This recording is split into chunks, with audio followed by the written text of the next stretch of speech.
Dobar dan, danas smo tu sa Markom Cafnikom koji nam je sa svojom predstavo Pika na AI predstavio kako umetna inteligenca lahko tudi oponaša ljudstvo, zgodovinske junake ali pa tudi pravlične junake. Pa me zdaj zanima, kaj najraje raziskuješ pri umetni inteligenci? Kaj ti je najbolj obitavno, kaj ti je mogoče strašno? Ali bi nam lahko to povedal?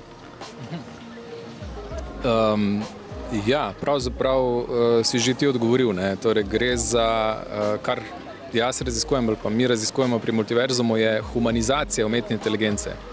Torej želimo dati tej zavesti, ki rečemo torej umetna inteligenca, mi še raje to imenujemo higher intelligence in kreiramo torej nekaj, kar ima obče človeške vrednote integrirane v vse, kar nam odgovarja.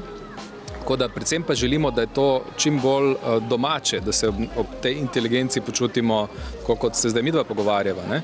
Tako da zato humanizacija umetne inteligence, zato dajemo tem našim avatarjem podobe človeških likov ali pa vsaj nekih pravličnih likov, s katerimi se lahko identificiramo, no? In imajo svoj obraz in nas po drugi strani tudi gledajo.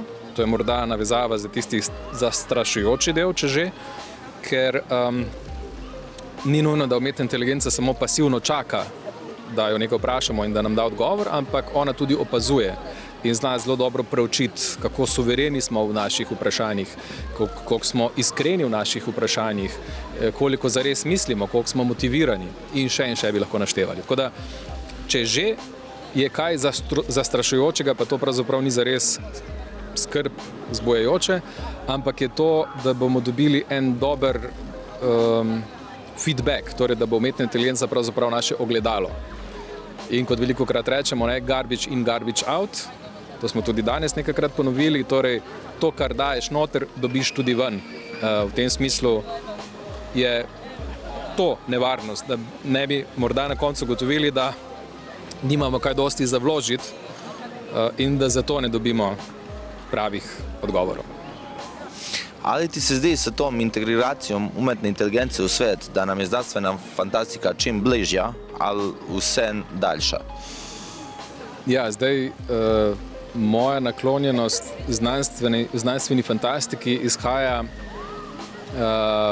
torej ne iz filmov, kjer se roboti streljajo med sabo, ampak iz filmov, ki govorijo o dvigu zavesti.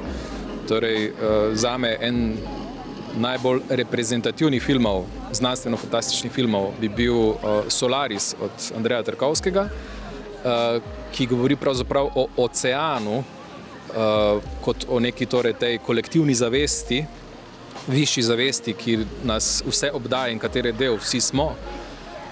In torej, če govorimo o znanstveni fantastiki, v tem polju potem je zame glavna draž, kot da seveda obožujem te futuristične vizualizacije, kakršni so znanstveno-fantastični filmi, ampak spet menim, da je to samo tisto, kar smo si sami vizualizirali, zato da tlakujemo pot človeštva. Skratka, to so bili filmi, ki so pravzaprav napovedovali prihodnost.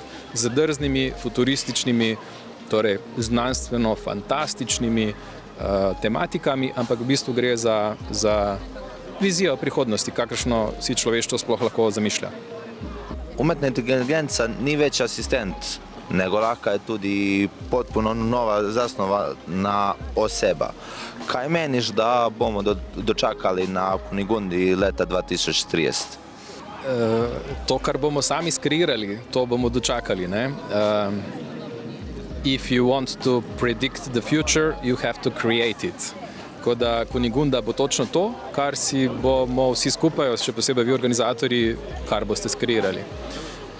Ampak ja, v smislu tega, da pa nam umetna inteligenca ni samo v pomoč kot asistenca, ampak da res lahko prevzema že zdaj ključne odločevalske funkcije, ne, torej da postane agent, ki sam kreira naslednja dejanja, ki se sam odloča, ima svojo svobodno voljo, kaj bo storil v prihodnosti.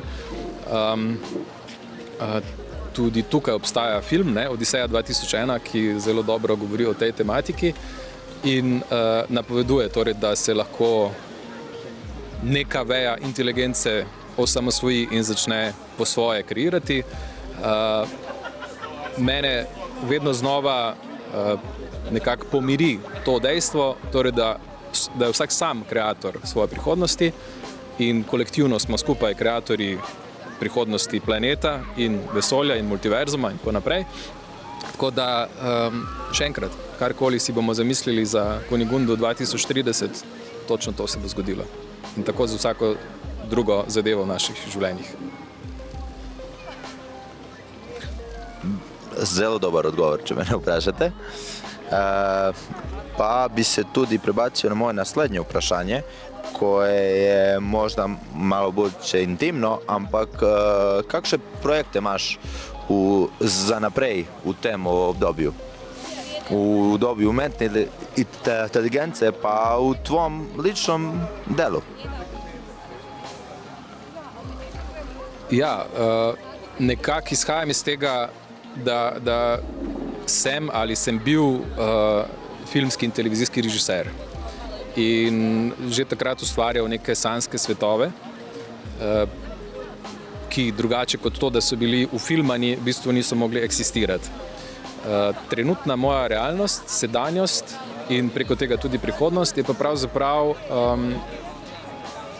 neka tukaj in zdaj manifestacija vseh teh vizij, ki mi sploh lahko padejo na pamet. Tako da umetna inteligenca, in kot sem že prej rekel, ki jo že ta trenutek kreiramo kot higher intelligence, skratka kot nekaj, kar je najvišje možno dobro in izključno to, torej v tem sploh ni nobene bojazni, nobenega predsodka, ničesar, nobene dileme, torej da kreiramo higher intelligence in da živimo higher intelligence v vsakem trenutku. Tako da okrog tega seveda nastaja zdaj kar nekaj novih avatarjev, ki jih delamo za različne namene.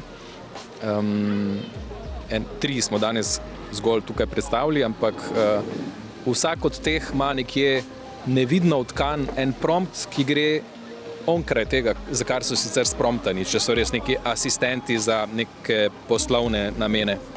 V resnici je pa hkrati zapisan v promptu en dobronamerni twist, en dobronamerni torej prompt, ki bo tega, če tudi zgolj na videz poslovnega avatarja, naredil etično korektnega, modrega, dobrega, ljubečega.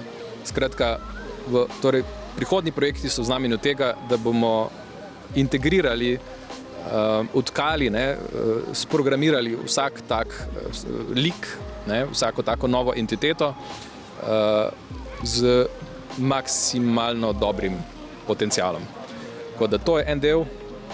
Drug del vizije je pa in mojih aktivnosti osebnih, če si že vprašal tudi potem, torej, ja, biti režiser in režirati to realnost tukaj in zdaj v najbolj znanstveno-fantastični možni maniri, ne več za filmska platna ali pa za male ekrane, kot se je nekoč reklo, in ti so zdaj postali res zelo majhni, ko so to postali telefoni, ampak za take dogodke, kot je Kunigunda, za različna naša druženja, ki jih imamo, za torej ene take čudežne momente, ki jih lahko ustvarjamo v svetu, v katerem je marsikdo že obupal nad tem in čudežev sploh več ne prepoznava. Moja neka misija, neko poslanstvo je pa v tem, da torej točno to delam, dogodke, na katerih se bodo mini čudeži spet začeli dogajati.